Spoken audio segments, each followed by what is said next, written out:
Alrighty. My name is Regina Tillman. I am the current first Vice President for Administration for the League of Women Voters Albany County. And I welcome you this Saturday morning to our third annual member orientation meeting.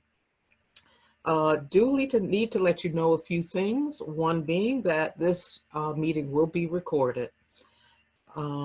There are a couple of options and other elements we need to make you aware of. There is a chat box below. You can chat amongst yourselves through that chat box and also with us anytime during the meeting.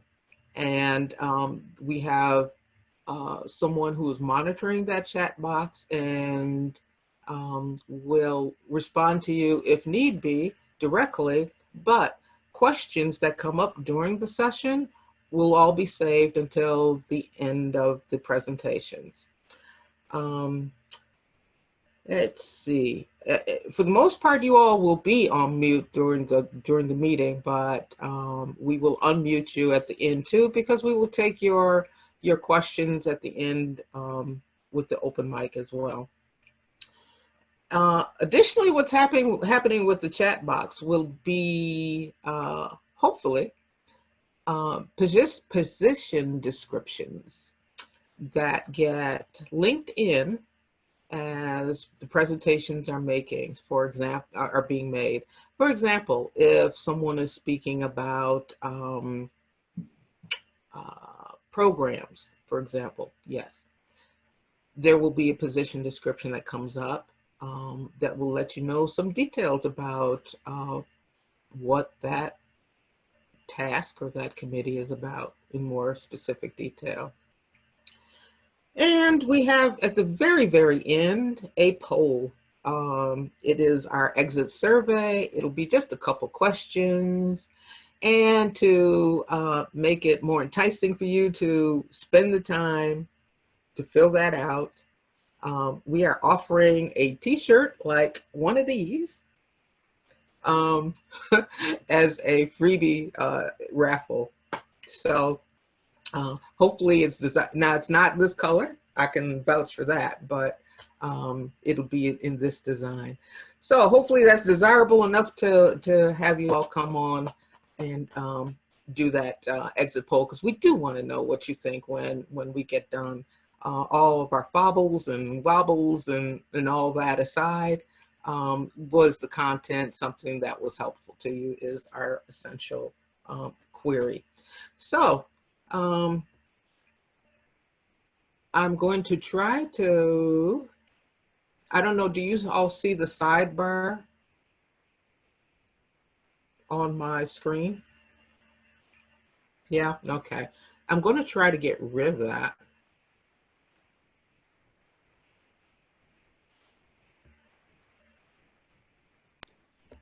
Regina, if you go up to the top on your screen in the orange, yeah, you got it. Slowly but surely, we're going to get this. By next year, we'll be so expert. Alrighty. So this is our agenda for today.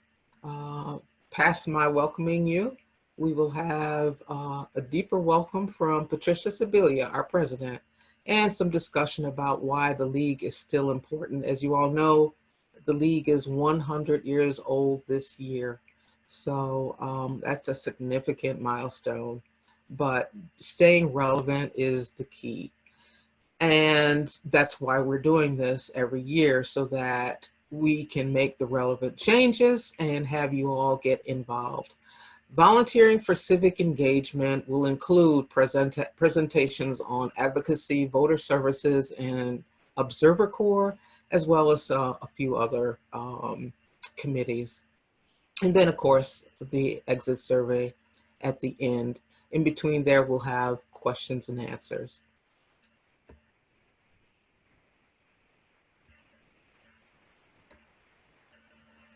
Alrighty.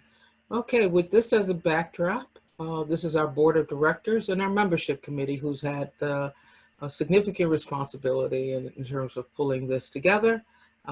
So I will give you off now to Patricia Sibilia, your president. Actually, Patricia's trying to re-sign in. Uh-oh. So I think we should go, unless Patricia's back. Her computer crashed. Mm-hmm. Happens. Yeah, yes. Maybe Andy should go. Yeah, we can do that. If Andy, you Patricia. good with that? Sure. Okay. All And then right. she can So come in afterwards. my name is Andy Lee.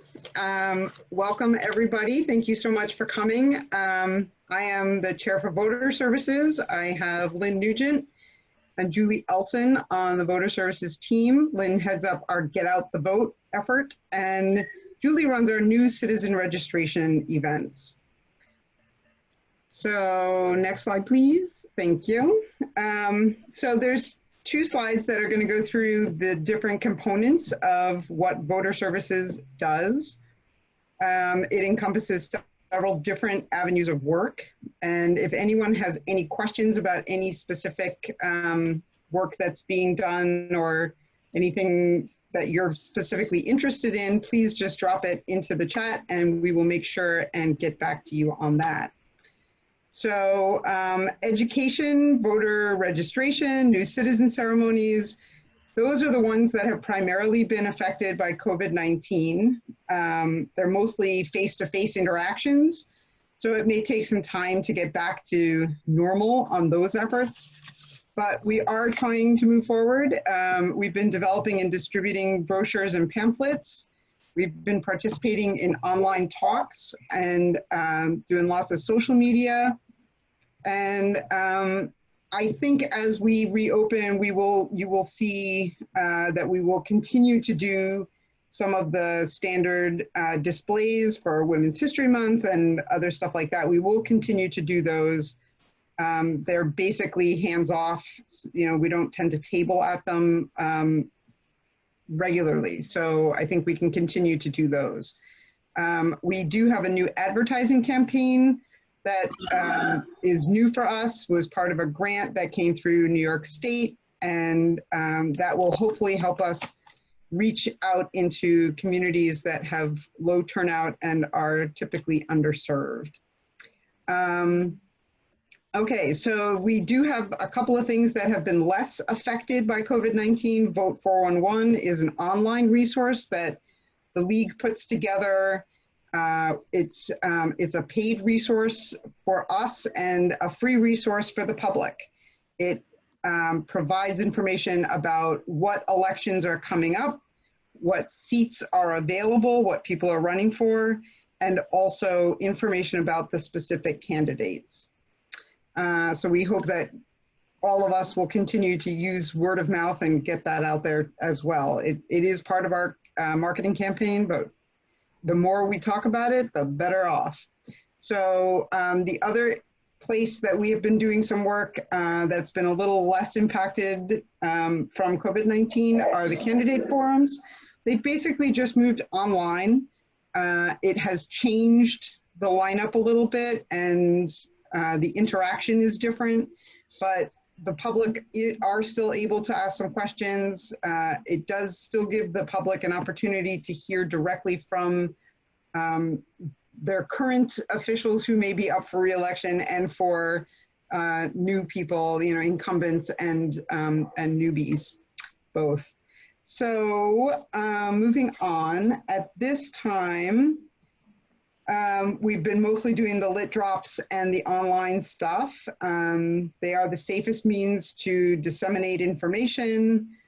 We've done lit drops at nursing homes and care facilities. I've done a couple of big lit drops at Snug 518 and a few other downtown spots.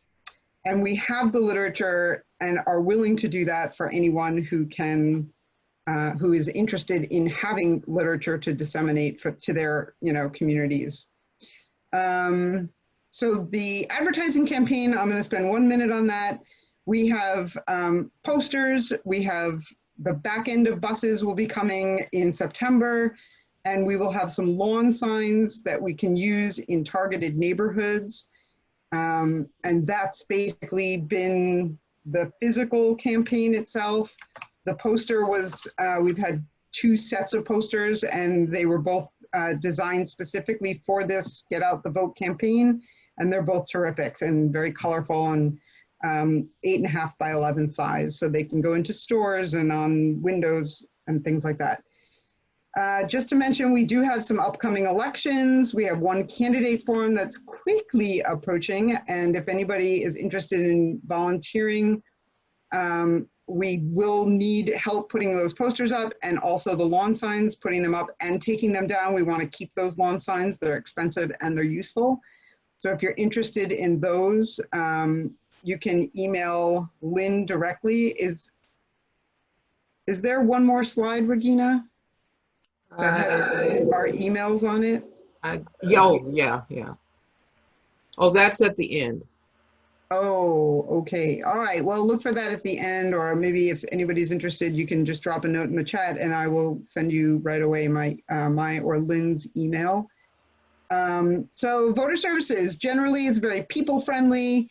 There's lots of face-to-face stuff. You can do it eventually with a mask on, and it's pretty safe, I think, that moving forward, I'm hoping that we will be able to do some tabling and get back to our normal business.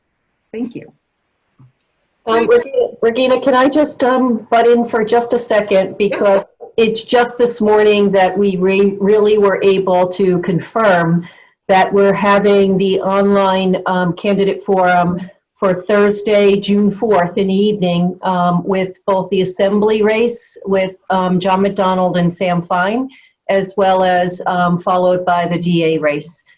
So we'll be taking questions in advance. Not only will we invite all members, but we ask you to pass the word on. So just wanted to throw that in while we're talking candidate forums and voter services. Thank you.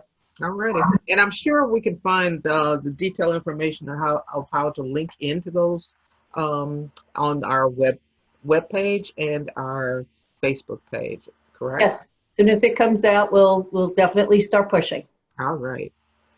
Excellent. All right, and Patricia, we're going to go back to you now. No, I was asking Regina, maybe let Gail go, and then I'll do my Observer Corps, and then I'll do my piece at the end of the Observer Corps. Okay. Sorry guys for my technical difficulties with my very old laptop.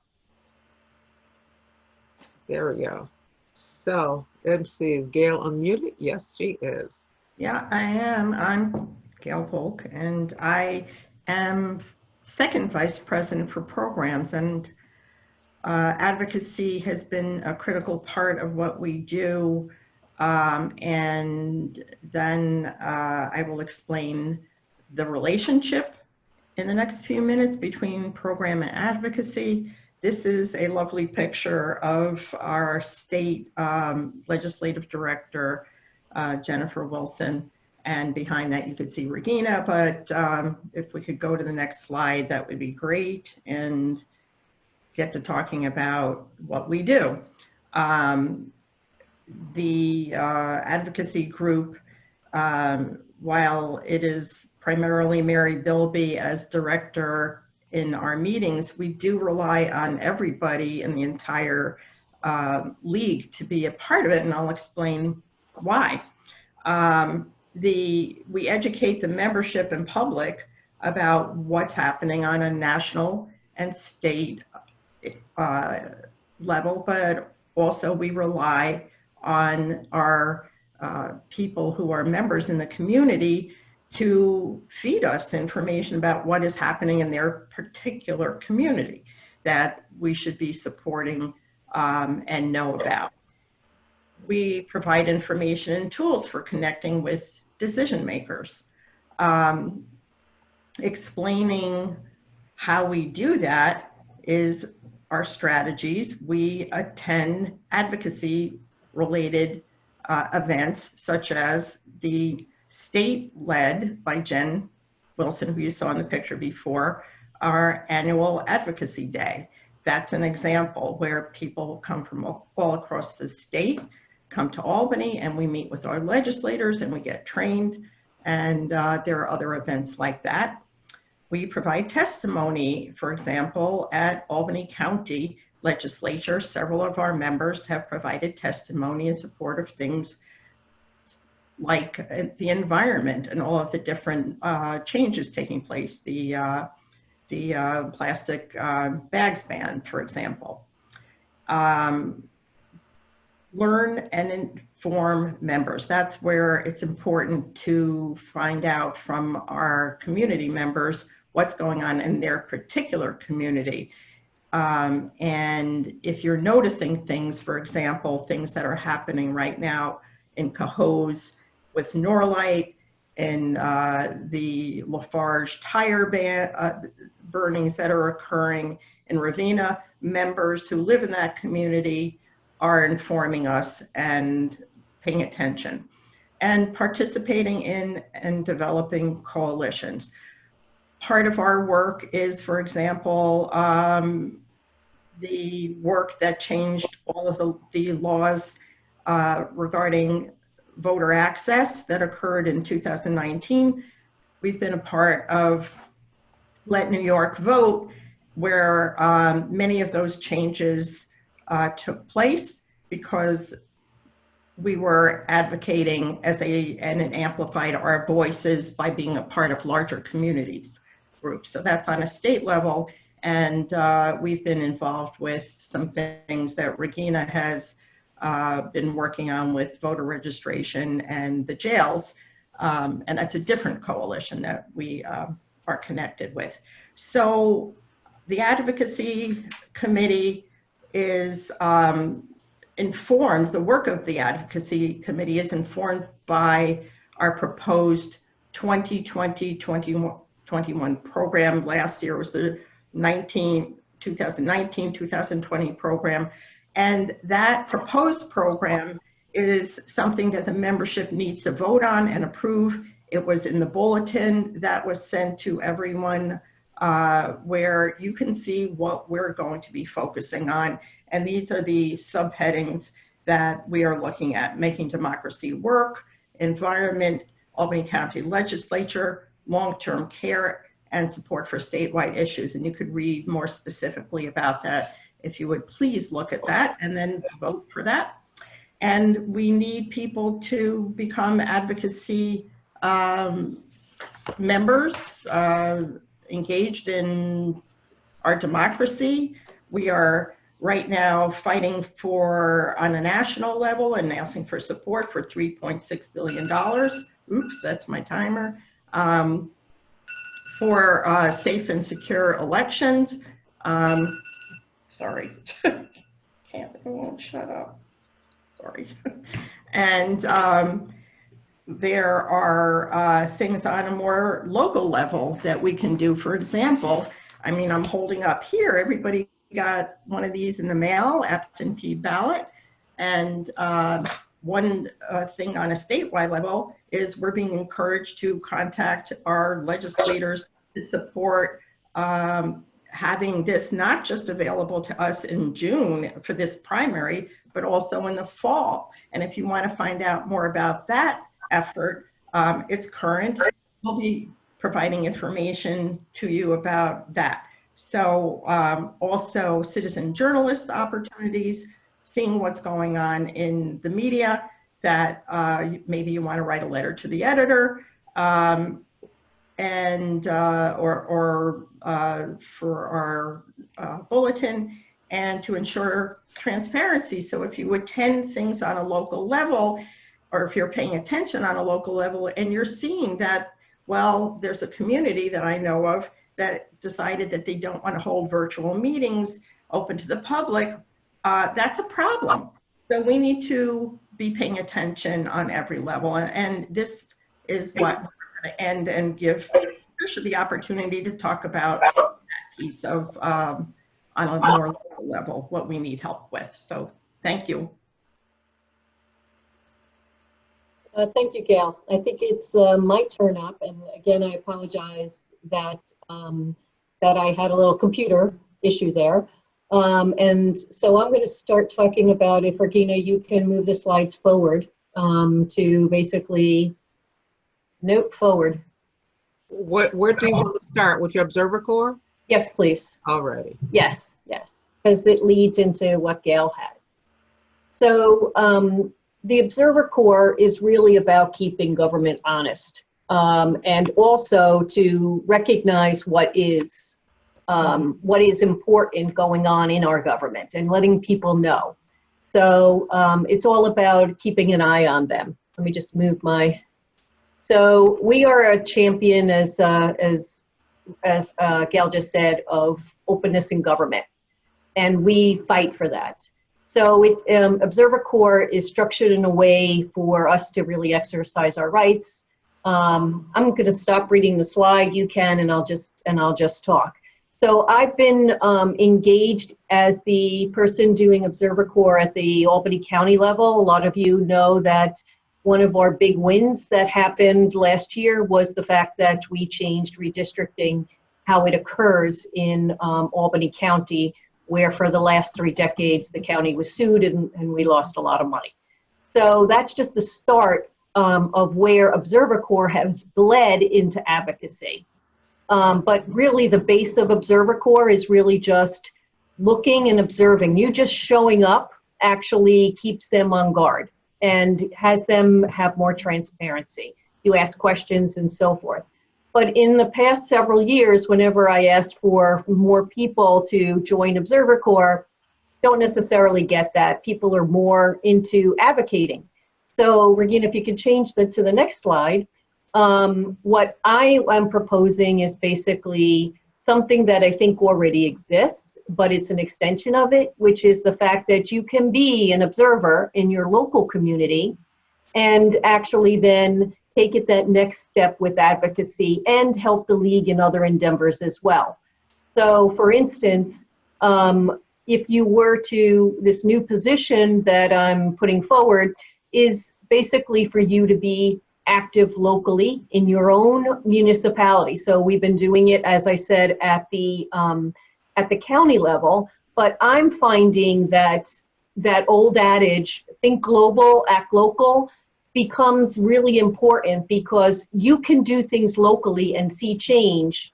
And then there's actually sort of a trickle up. And if you look at that, you'll see that, for instance, where we're fighting now for clean air at the county level, the state is also now taking that up. So it's easier and much more rewarding to get change done at the local level. So when you take it down to your municipal level, you have much more influence than you do at the county. Not that I don't want people helping me at the county, boy, I do. But you have more influence at the local level than you do at the county, the state, or the federal. So it helps to alleviate some of that frustration that we all have where I want change. Well, this is a way you can bring change. So in the local league liaison role that I'm proposing, we're talking about the first thing is just who are our officials and what are their contact information. So we started last year trying to, by municipality and municipality, start to collect email information and do some other key information about the local municipality so we could get others in the municipality engaged as well. It's a lot different than if you're getting just the county stuff thrown at you, but if you knew, and we started this in Waterville, if you knew who your people are in that municipality, then you can take action on what are things that directly impact you as well as the larger stuff. But if we had contact information for all those people, then it also helps us to add them to our, not only our email list, but also when we want to target them for advocacy. So the first thing would be, and this local league liaison starts with basically whatever you want to do. You could just be an observer, or you can take on any of these other roles. It's as big or as small as you would want to engage. So it also means that you would basically be able to interface with officials, but also look at other local league members in the area and get them engaged and get them active. So with Norlight in Cohoes, where I live, I reached out to the 3 other Cohoes members and let them know what was going on, and they were very thankful of it. And when it comes time to speak, you know, they're pre-engaged already. So it's being actually very engaged in your local area, knowing what the hot topics are, getting people engaged with it, but connecting as well then upward as well. And again, this is something that we're proposing where you can take on as little or as much as you want. Now, obviously, if you are a league member in the city of Albany, it's a big take. And we would hope that there are more than one local league liaisons. But if you are a member in, let's say, Watervliet or in one of the smaller municipalities, then your impact, could be great with just one person.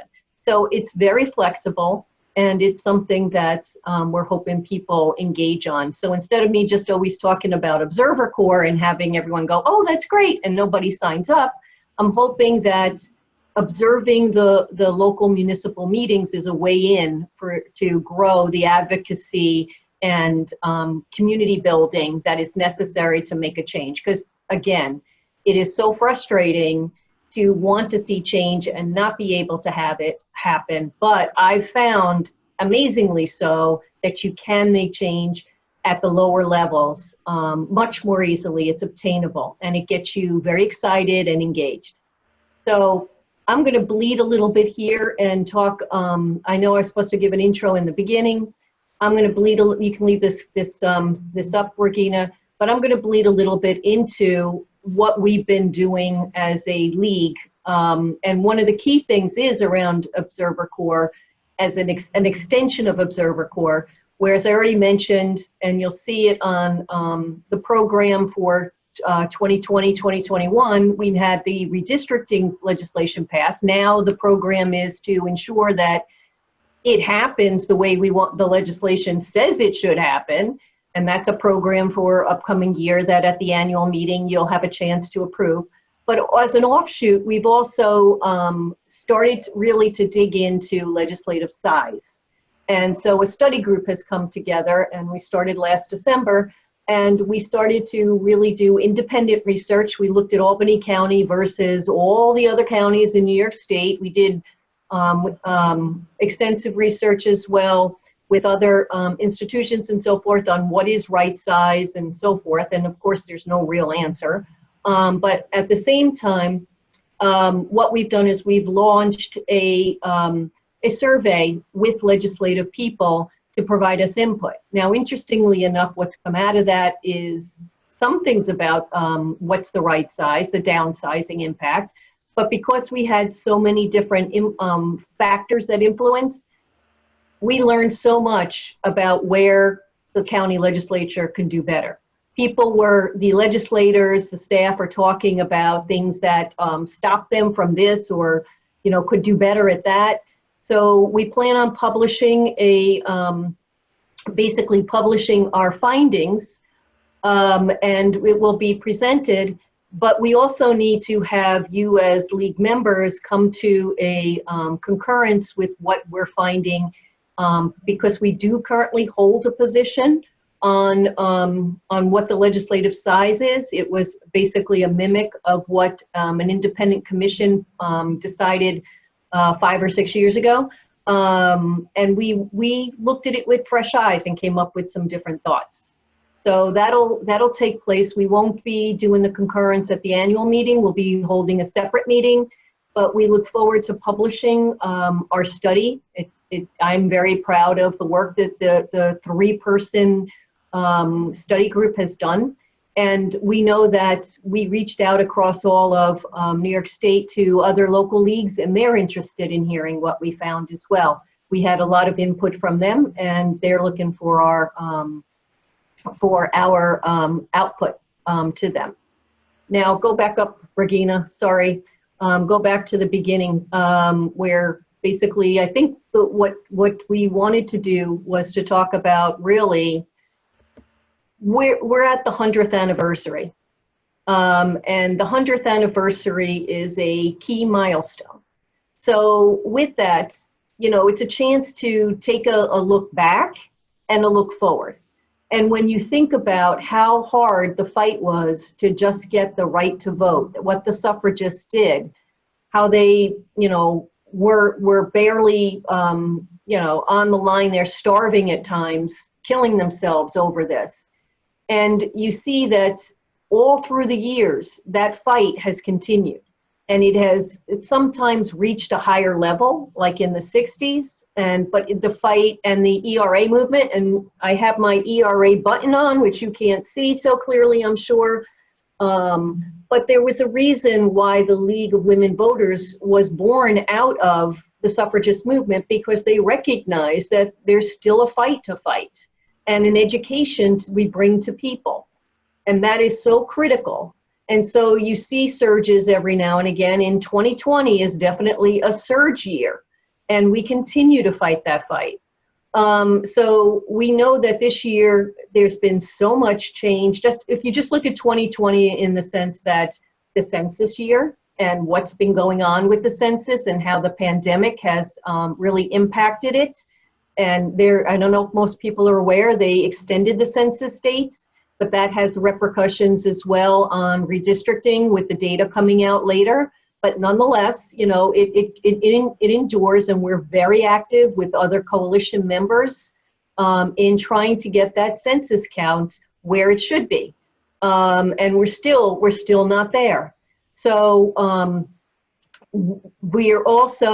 so proud of the fact that this year, one of the key things that we had accomplished was really building coalition partners. And when I look back, we have a planning session in the summer of every year. And when I look back at the goals that we set out last year, that summer, that was one of our key goals. And we've definitely have gained, not just with the census, but also when you look at the fight for clean air, the coalitions that we created there and are at the center of. Whether it's as we said already, it's Queemans with the tire burning, or whether it is the Norlight situation, which is rapidly changing, very rapidly changing as we speak, and where there are fines now going to be issued, but we consider fines that are just pennies of what should be fines, and where we have to fight harder. So we did a lot of the coalition building that was on our list. We also made a major gain, and we heard a bit about this from Andy, which for years we were looking to get data from the Board of Elections and marry it with census data to find where are the populations that are not being engaged in the voting process. And we managed to do that, and I'm so proud of the fact that after I would say when I first joined so many years ago and I worked with Barbara Frankel on this was something her and I wanted so badly, and we achieved that. And the remote the vote process that we're going to do is going to make a difference, even though we're in a COVID situation, where we'll highlight those areas through social media and ask our local people, including those local league liaisons I just talked about, help get in the community and get those numbers up. So the coalition piece has been, and the partnerships has been quite a plus. We've also made significant work on diversity, and we continue to work on diversity. Some of it is with those partnerships we developed. We are now partnering with a lot of additional groups, more diverse groups. But at the same time, we know we have work to come out more there. If you saw the recent bulletin that came out, Gail last year at the annual meeting made a direction to the board, something anyone can do, input into the board. And she talked about the need for us to really recognize and apologize for what has happened in the past, 100 years ago and more, about not recognizing all people who were fighting the fight. So that work continues with us, and it's something that we made a significant step forward with.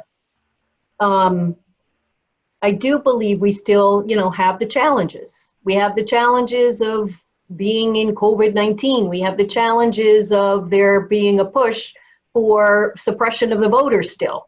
And we very much need to get out there and help. So my words to you are basically that everyone who is a member and anyone who's not a member and who wants to join, we're always looking for new members.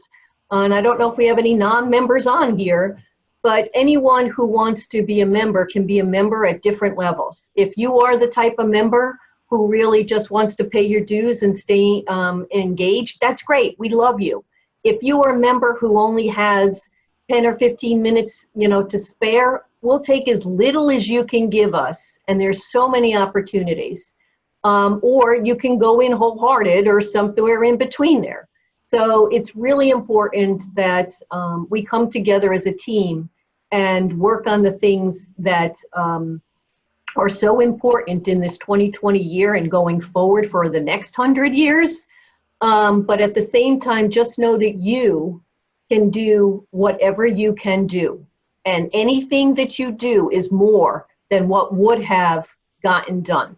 And that is what a very wise woman told me, one of our former presidents in Lois Griffin, and she made me well aware that this is a volunteer organization. And I'm so proud that as volunteers, how much we have done. But I know that, there's more. There's always more, but we should just do what we can. So I think that's it for me from now. Let's see where Regina wants to take it next. Okay, thank you so much, Patricia. Yeah, a lot of work has been done by the League and continues to be done by the League. I direct you to the screen again for a couple of more suggestions for where you could spend your time helping us on a number of different matters. Membership committee is one of those areas that's kind of underestimated in terms of its importance, but it is crucial. That is the group that concentrates on recruiting members, retaining members, and trying to be on the cutting edge in terms of how to engage volunteers and manage volunteers. So we try to advise the board on that periodically. And they have recently taken upon themselves to be the point persons for our local league for a diversity, equity, and inclusion action plan that is being requested from both the state and national. So while we have the statement that apologizes for past occurrences, this group is looking forward in terms of how do we treat people that are not the same? How do we engage them in such a way they feel that they belong? How do we listen to them so that they feel that they are included? So those matters will be tackled under that action plan, which is under the membership committee. And of course, then we have the orientation meeting today, and we have a potluck meeting in the fall. How we handle that might be a little different as well, but no doubt we will do something in the fall. And then we're looked to supply greeters for events and design postcards. And one of the things we're going to take on is in June is to begin wellness calls, checking on some of our members to make sure that they are okay, especially if we haven't seen them in a while. So essentially, membership committee is about people, and if you're a people person, we can use you. Communications team, that is exactly what it says. How do we communicate with the public? How do we communicate internally? All those factors. And the folks involved on that team pretty much work independently with their bringing their skill sets to the fore, and they meet bi-monthly. So I think there is a particular need at this point in time for a PR person or media relations person. So if that's of any interest to you, to to give us in terms of your time and talent, please consider. Fundraising and Development Committee. That's a new one, and it's one of those that is taking a little bit of time to wrap our hands around.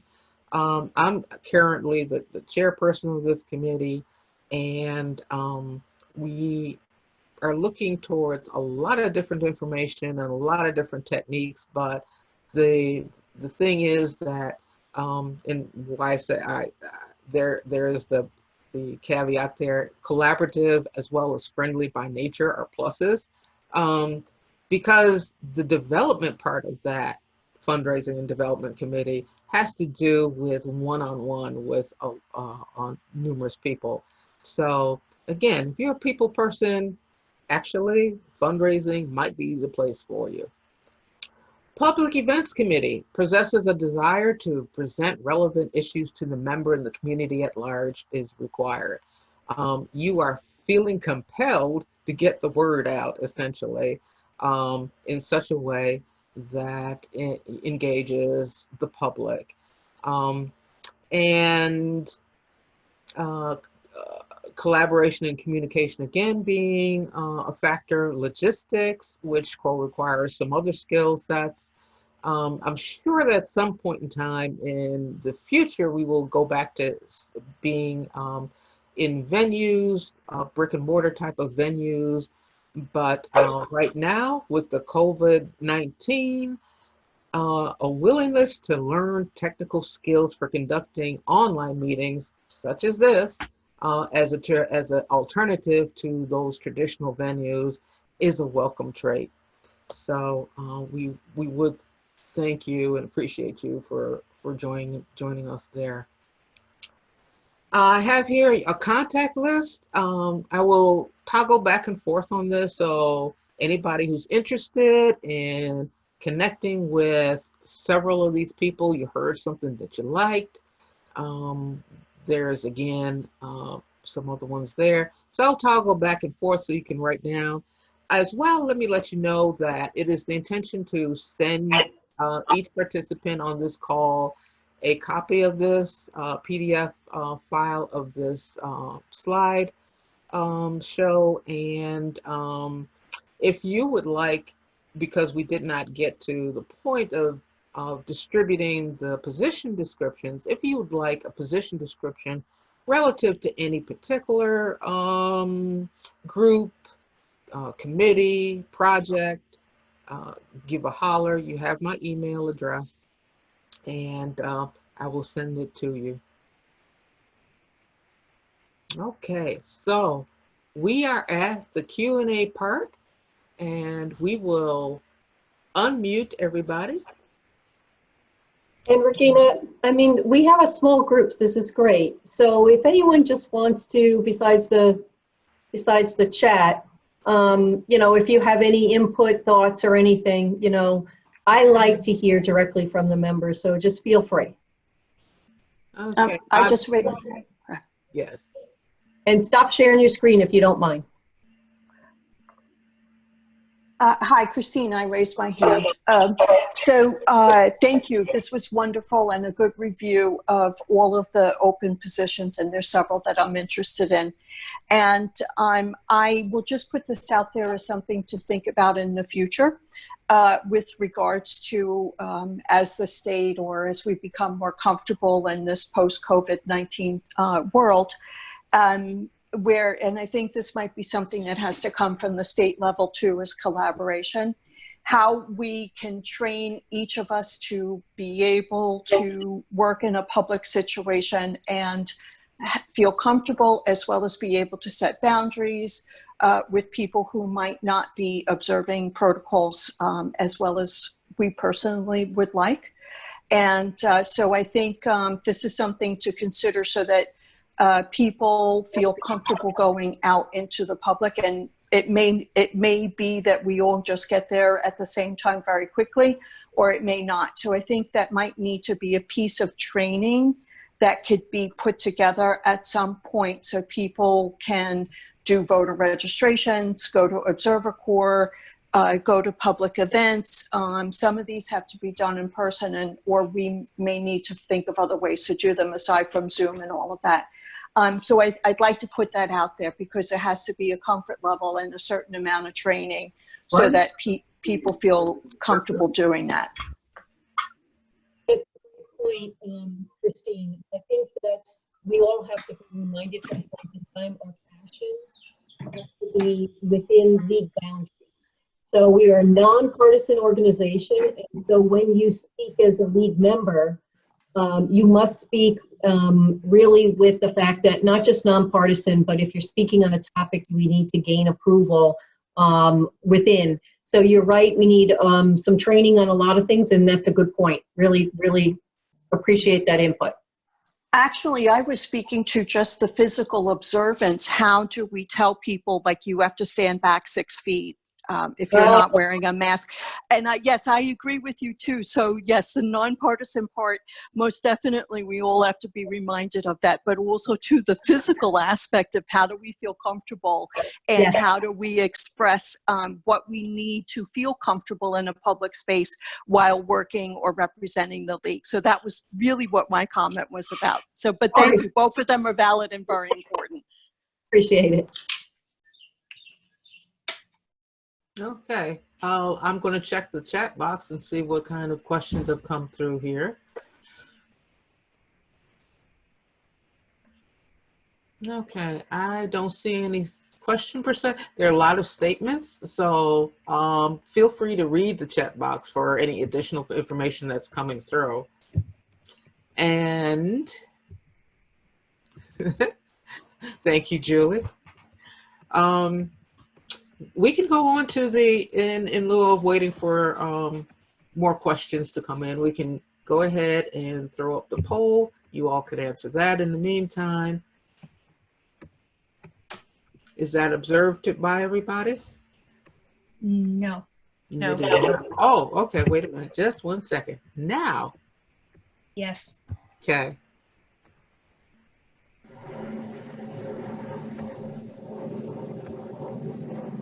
And while you're doing that, let me remind you, we have an annual meeting coming up. It's a business meeting, but we do try to provide some persons of interest. And this year, on the June 24th date, we will have a Congresswoman Shirley Chisholm, as enacted by Danielle Collin. And I don't know if you all are aware, she is an award-winning poet, and she's an educator, and she's local, and she's pretty wonderful in many regards.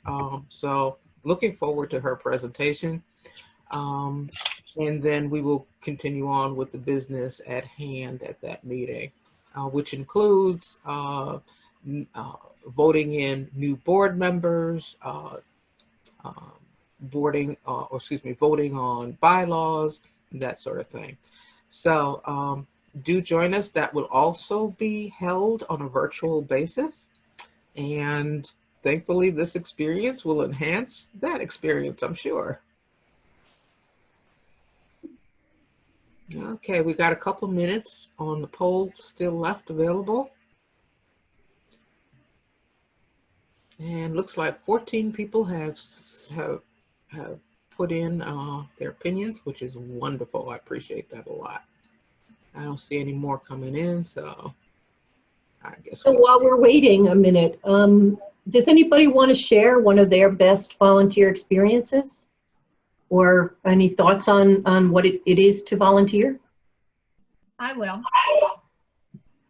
Just say your name first so we know. I'm Maureen Bernstein. And I am very new to the league, probably came in around November, December. And I joined for a number of reasons. That was cooking in my mind. I'm a politically minded person to begin with. So I immediately got on with Marianne Purcell and Julie for the naturalization ceremonies. That was an easy connection for me. They were extremely welcoming.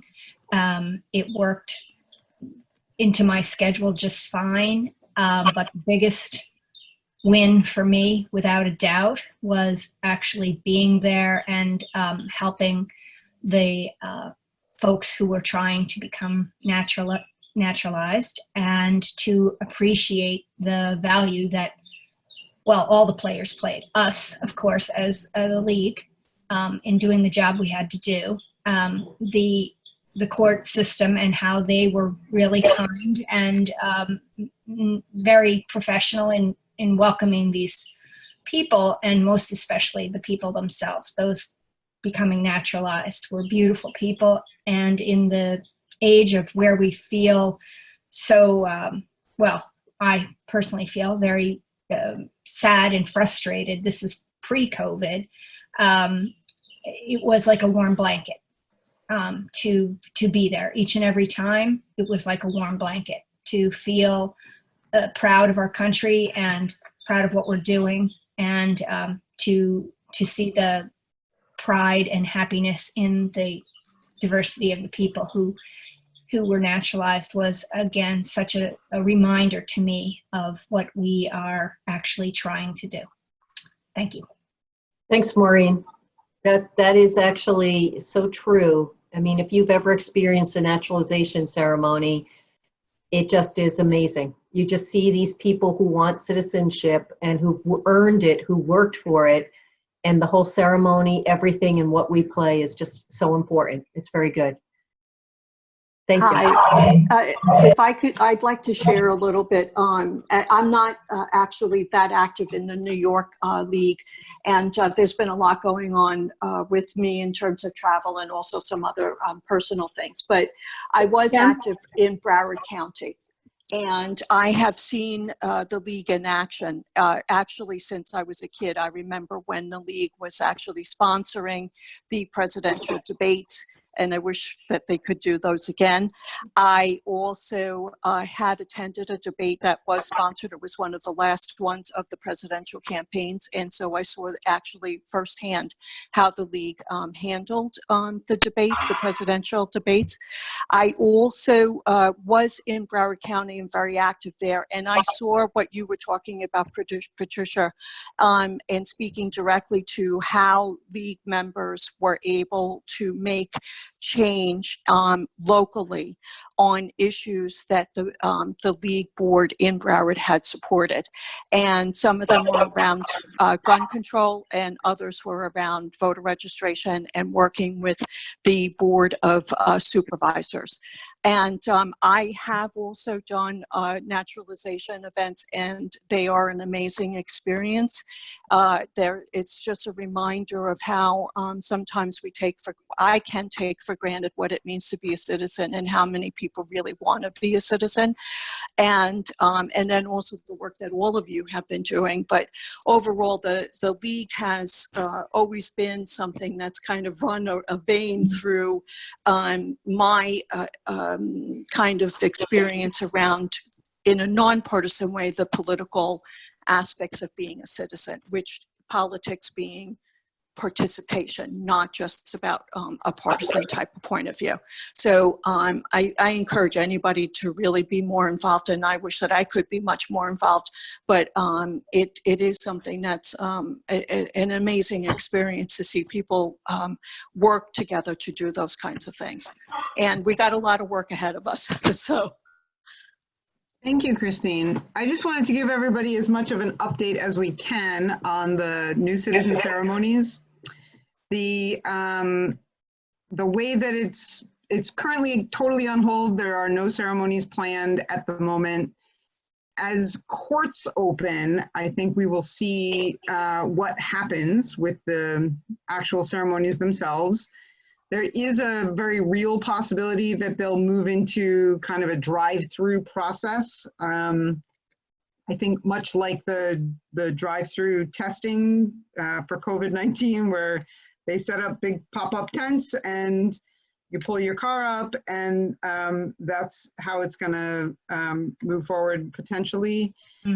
Another option is that they will use the smaller courtrooms with the max 50, and it will probably look something like 10 new citizens 2 family members each, and then the courtroom staff themselves. So that works out to about 50 people.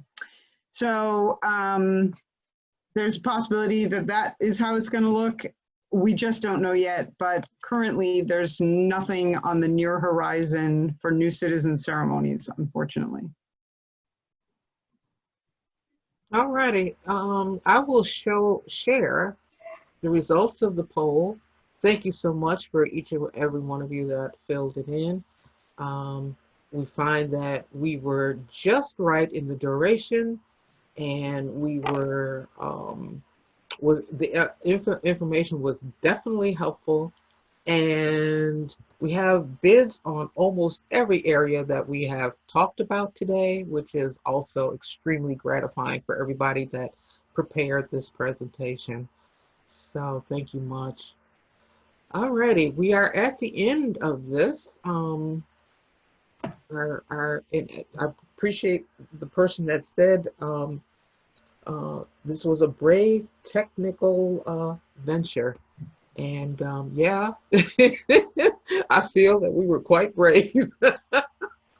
So, but you know, you gotta be brave to get something done that's not been done before. It doesn't matter how small, how big, it's all the same. So we thank you all for coming. Thank you, Regina, and all of you who put this together. Yes, thank you very much. So who's going to get that t-shirt, Regina? Oh, yeah. How about that? And I just added emails to the chat, mine and Lynn's, that it seemed like a lot of people were interested in voter services. So take down those emails and decide what, you know, what you'd like to do the most at the moment, and give us a shout. There you go.